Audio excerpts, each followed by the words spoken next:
Guys ये video पूरा देखना। इस वीडियो में हम लोग बात करेंगे कल्याण ज्वेलर्स इंडिया के बारे में। देख सकते हैं आज के दिन क्या हुआ है। 14.80% की ह्यूज इसमें बढ़ोतरी हुई है। प्राइस अभी कितना चल रहा है, 131 रुपीज़। मार्केट कैप कितना है, 13,492 करोड़ का। आरओसी आरओई दोनों ही एवरेज से कम है। एवरेज कितना होता है हमारा, 15% का, तो इससे दोनों ही कम दिख रहा है। और अगर 3 साल का देखेंगे तो 5 साल का रिटर्न ऑन एवरेज नहीं दिख रहा, लेकिन जब आरओसी चेक करेंगे तो 9.60, मतलब और ख़राब दिख रहा है। तो क्या ये स्टॉक ख़राब है? नहीं गाइस, ये स्टॉक ख़राब नहीं है। यही इस वीडियो में मैं बताने वाला हूँ आपको। इस शेयर को हम लोग कंपेयर करेंगे टाइटन के साथ, जो कि क्या है, इस इंडस्ट्री का लीडर है। यहाँ कंपैरिजन में देख सकते हैं टाइटन कंपनी मार्केट कैप से इस इंडस्ट्री की लीडर है और कल्याण ज्वेलर्स तीसरे नंबर पे आता है। अब ज्वेलरी वाली कंपनी में डेट देखने की मेरे हिसाब से ज़रूरत नहीं है, और अगर डेट देखें भी तो ये 13,000 करोड़ के मार्केट कैप के सामने बहुत ज़्यादा नहीं लग रहा। प्रोमोटर्स की होल्डिंग बहुत अच्छी है। अब हम लोग जो फोकस करेंगे वो इस पे करेंगे जो ये खराब दिख रहा है, ठीक है।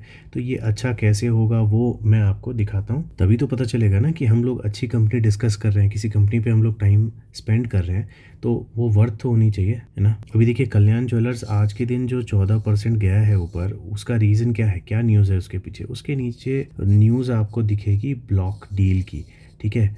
तो किसी ने बहुत बड़े शेयर बेचे हैं, किसी ने बहुत बड़े शेयर बाई किए हैं, और यही रीज़न है इसमें 14% जो आपको तेज़ी दिखी है वो उसकी। तो देखिए यहाँ पे अगर हम लोग 3 मंथ में इसे कंपेयर करें तो टाइटन 20% ऊपर दिख रहा है, कल्याण ज्वेलर कितना दिख रहा है, 12%। हम लोग क्या करते हैं, हम लोग लॉन्ग टर्म इन्वेस्टमेंट करते हैं, राइट। तो हम लोग इसे लॉन्ग टाइम में देखेंगे। तो 3 मंथ से चेंज करके अगर आप इसे 1 ईयर करोगे तो आपको लगेगा कि कल्याण ज्वेलर्स क्या कर रहा है, ज़्यादा अच्छा परफॉर्म कर रहा है, देखिए, ठीक है। लेकिन 1 ईयर में बहुत कुछ हुआ है, आपको पता है ना।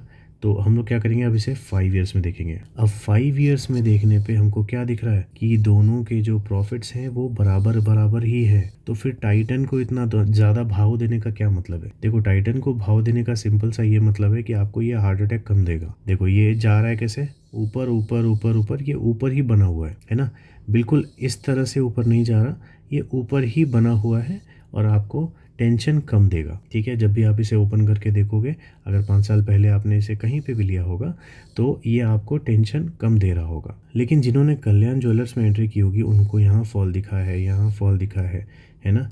तो यहाँ के बाद इसमें जो तेज़ी आई है उसमें लोगों को मज़ा आ गया होगा। इसमें बहुत ज़्यादा यहाँ पे तो ये बराबर दिख रहा था, फिर वापस कल्याण नीचे गिरा, लेकिन अभी के टाइम पे क्या हो गया है, वापस उसी पोजीशन पे आ गया है जहाँ पे टाइटन है। तो दोनों में कोई डिफरेंस है ही नहीं, ठीक है। तो ये चीज़ हमको ये बताती है कि कल्याण ज्वेलर्स भी टाइटन के जैसी वर्थ है, ध्यान देने लायक कंपनी है। और ये हम लोग सिर्फ 5 साल में नहीं चेक करें, मैक्स में चेक कर रहे हैं, और वैसे कल्याण को आए हुए बहुत टाइम हुआ भी नहीं है, ठीक है। तो इसलिए आपको ये जो डेटा है ये देखिए 2021 और 20 के आसपास का ही दिख रहा है। अब जो दो बेसिक चीज़ें मैं हमेशा बोलता हूँ हर शेयर का चेक करने के लिए, पहला तो इसका नेट सेल्स, जो कि यहाँ से 2021 से कंटिन्यूसली ऊपर बढ़ता हुआ दिख रहा है, और दूसरी बेसिक चीज़ नेट प्रॉफिट।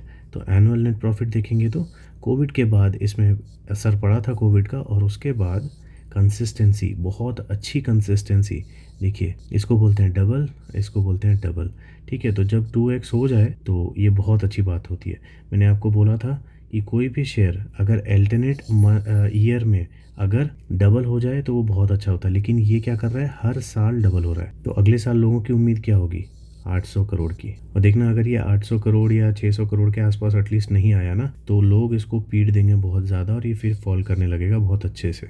लेकिन खैर उम्मीद पॉजिटिव ही रखते हैं। तो जब सब कुछ सही दिखा है तो हम इसे आगे बात कर सकते हैं, राइट। सबसे पहले देख लेते हैं इसकी पी रेशियो कि ये अभी महंगा है या सस्ता है।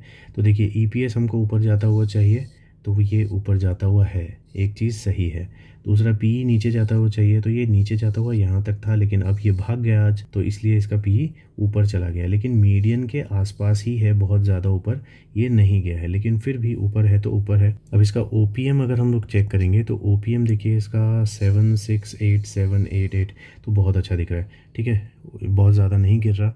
और अगर net profit and EPS check करेंगे तो नेट प्रॉफिट यहाँ से, जैसे कि हम लोग ने देख ही लिया ग्राफ वाले में, कि ये कंटिन्यूसली कोविड के बाद से बहुत अच्छे तरीके से बढ़ रहा है। प्रॉफिट ग्रोथ में CAGR में कोई कमी नहीं है। CAGR का तो डेटा वैसे नहीं है ज़्यादा, लेकिन प्रॉफिट ग्रोथ से मालूम चल जा रहा है कि इसमें कोई बहुत ज़्यादा कमी नहीं है। रिजर्व्स इसके देखेंगे तो कंटिन्यूसली हर साल बढ़े ही हैं, बहुत अच्छी बात है।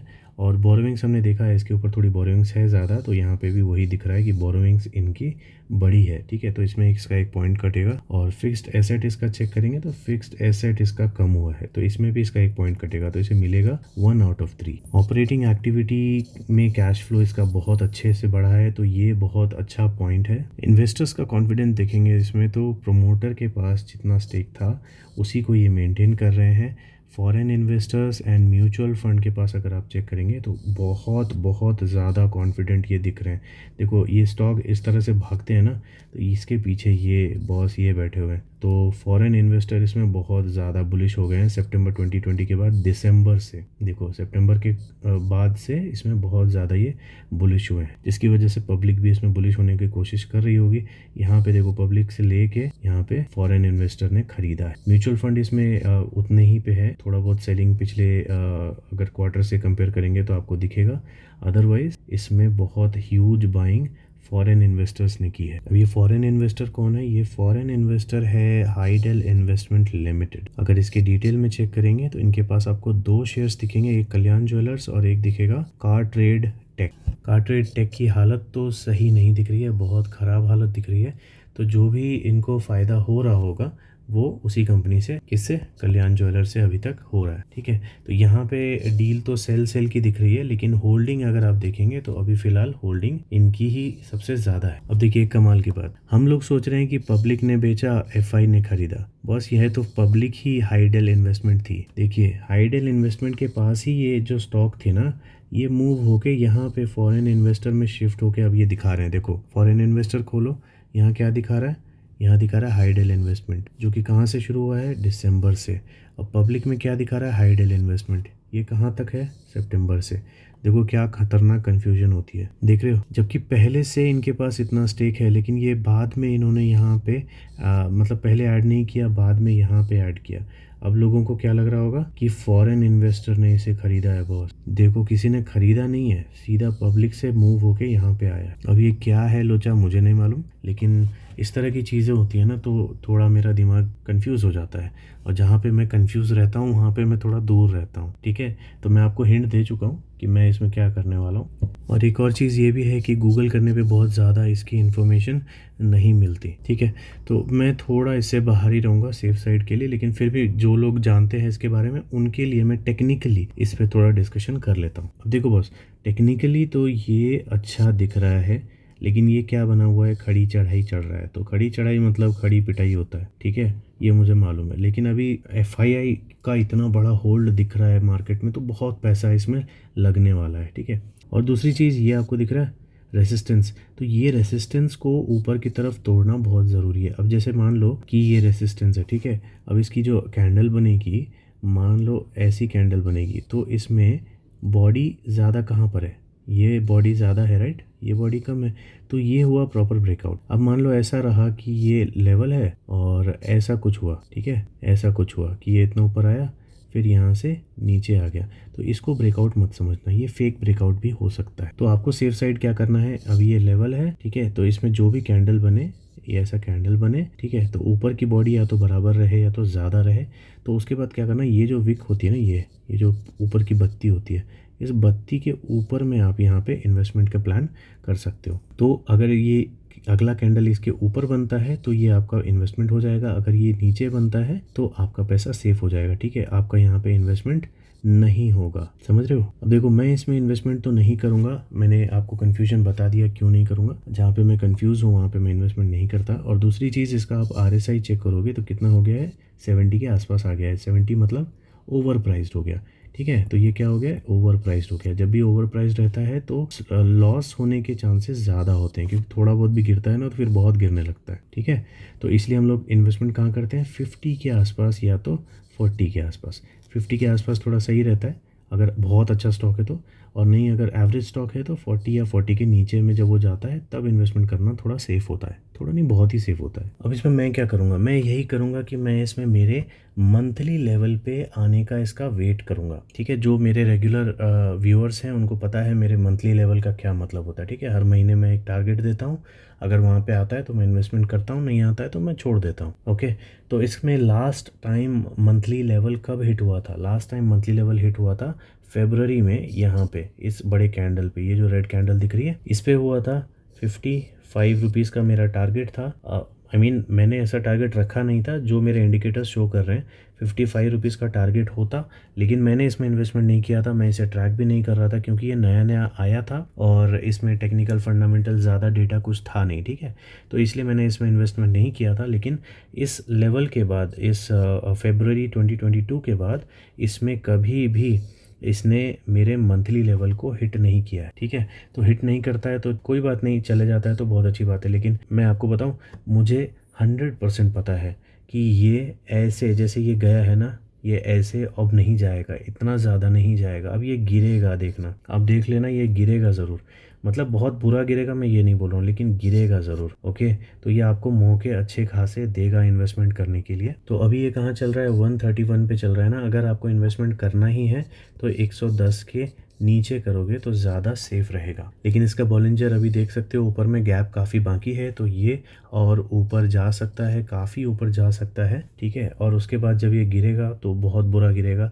तो अगर आपके पास इसकी होल्डिंग है या आप इसे अभी लेना चाहते हो ब्रेकआउट के टाइम पे, तो सोच समझ के इसमें स्टॉप लॉस लगा के सेफ साइड आप इन्वेस्टमेंट बनाए रखना और अपना प्रॉफिट सेव कर लेना, ठीक है। स्टॉप लॉस पक्का डिसाइड कर लेना कि आपको कहाँ पे इसे सेल करना है। अदरवाइज़ फिर ये जब गिरने लगेगा ना तो फिर ये लोअर सर्किट मारने के चांसेस भी रहते हैं ऐसे स्टॉक्स में, ठीक है। क्योंकि बहुत ज़्यादा ऊपर गया है तो फिर गिरेगा तो लोग पैनिक करना शुरू कर देंगे। और मार्केट में एक ही न्यूज़ काफ़ी है, कोई भी एक न्यूज़ काफ़ी है, उसको बात का बतंगड़ बना के लोग इसे और डेंजरस बना के सेल करना शुरू कर देंगे, ठीक है। तो सेफ बने रहो। अगर इन्वेस्टमेंट नहीं हुआ है तो सही लेवल पे इन्वेस्टमेंट करना, पैनिक मत करने लगना कि इतना भाग रहा है, इतना भाग रहा है, मिस हो रहा है, तो वैसा पैनिक करने की कोई ज़रूरत नहीं है। और अगर आपके पास होल्डिंग है तो सेल करने की भी पैनिक करने की ज़रूरत नहीं है, ठीक है। मैं सेल करने नहीं बोल रहा, मैं बोल रहा हूँ इसमें अपना स्टॉप लॉस सेव कर लेना। मतलब अभी जैसे अब मान लो इतना भाग गया ना, तो अभी इसके नीचे एक स्टॉप लॉस लगा लो कि अगर ये यहाँ पे आ गया तो मेरा सेल हो जाए, यहाँ तक मैं प्रॉफिट बना लूँ। मान लो आपने यहाँ इन्वेस्टमेंट किया है, यहाँ से यहाँ तक मैं प्रॉफिट बना लूँ, ठीक है। तो ये आपका प्रॉफिट और थोड़ा सेफ हो जाएगा। फिर ऐसे ही करके जैसे जैसे कैंडल्स ऊपर जाते जाते हैं अपना स्टॉप लॉस मूव करके ऊपर लेते जाओ, ठीक है। बहुत इजीली समझा दिया मैंने। तो इस तरह से आप अपना प्रॉफिट सेफ रख सकते हो। अभी देखो, मेरा जो डाउट है उस डाउट को छोड़ के और बाकी ये जो बहुत खतरनाक तेज़ी आई है इसको छोड़ के, और इसमें कोई नेगेटिव चीज़ मार्केट में मुझे नहीं दिखी है, ठीक है। बाकी सारी चीज़ें इसमें पॉजिटिव ही हैं। तो हो सकता है जो मेरा डाउट है वो सिर्फ एक डाउट हो, जेन्युइन ना हो, इसमें कोई फ्रॉड ना हो और ये सच में ऊपर जा रहा हो। अब कल्याण ज्वेलर्स में मैं जाके शॉपिंग भी कर चुका हूँ, तो मुझे पता है कि इनके पास ऑप्शंस अच्छे रहते हैं, भीड़ भी काफ़ी रहती है, बहुत अच्छा मतलब स्टोर का मेंटेनेंस रहता है, प्राइस वगैरह सब कुछ अच्छा रहता है, ऑप्शंस बहुत अच्छे रहते हैं। तो सेल वाइज और व्यू मतलब एज अ कस्टमर मुझे ये कल्याण ज्वेलर्स अच्छा काम करता हुआ दिख रहा है, ठीक है। तो जो जेन्युइन है वही मैं आपको बता रहा हूँ, जो मेरे दिमाग में कन्फ्यूजन है वो भी मैंने आपको बता दिया।